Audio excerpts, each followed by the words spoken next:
Bon, est-ce que ça te parle ça? On te parle de communication, de correspondance.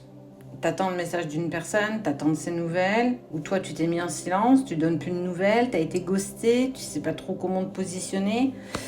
C'est un peu le bazar dans ta tête, dans ton esprit et dans ton cœur. Bah peut-être que la réponse elle est là pour toi ce matin.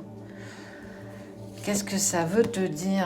Oh, il y a une personne, toi ou quelqu'un d'autre qui se protège. Hein. T'as peur de souffrir, t'as peur. Ça peut être ton autre. Il y a, oh, regarde, correspondance, bouclier, retour. J'ai envie de revenir vers toi, mais j'ai peur. J'ai peur de souffrir. Ça n'a rien à voir avec toi. On sent que cette personne, il y a quand même de la fidélité de cœur. Hein. Euh, Elle a la blessure de trahison, d'injustice à travailler. Et en fait, il y a eu de l'éloignement parce que je pense que vous avez un problème de communication. Euh, il ou elle ne sait pas vraiment ce que tu veux.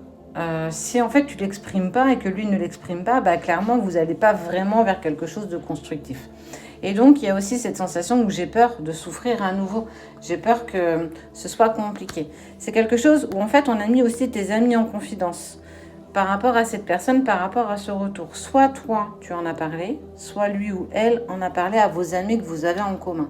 Je comprends pas, ça avance pas, j'aimerais bien qu'il ou elle me contacte, mais ça vient pas. Mais lui, en fait, pense et dit la même chose que toi. Donc, il va peut-être falloir passer à l'action. Je te parle de miroir magique. Vous avez peur de l'échec. Vous avez peur de vous vautrer, vous avez peur de ne pas avancer, vous avez peur de ne pas être en accord l'un par rapport à l'autre. Et clairement, ça vous donne du retard. Regarde, retard. Pourquoi? Parce que j'arrive pas à revenir à de la communication, j'ai peur. Mais on te dit que non, il faut en fait vraiment mettre tes peurs et ses peurs de côté. En tout cas, si tu as envie de lui envoyer un message pour savoir comment il ou elle va, bah fais-le. Attends pas forcément que ce soit lui qui le fasse ou elle. En tout cas, on te parle de possibilités. Il y a cette envie pour les deux personnes d'avancer dans le même sens. On ne parle pas encore de projet en commun, d'engagement, mais au moins rétablir une communication qui sera beaucoup plus facile. Tu veux que cette personne, elle t'accompagne un peu plus, passer un peu plus de temps avec, bah rien ne t'interdit de le contacter ou de la contacter parce que de toute façon, il va falloir faire ce choix. Il va falloir prendre une décision. Vous ne pouvez pas être dans l'attente comme ça.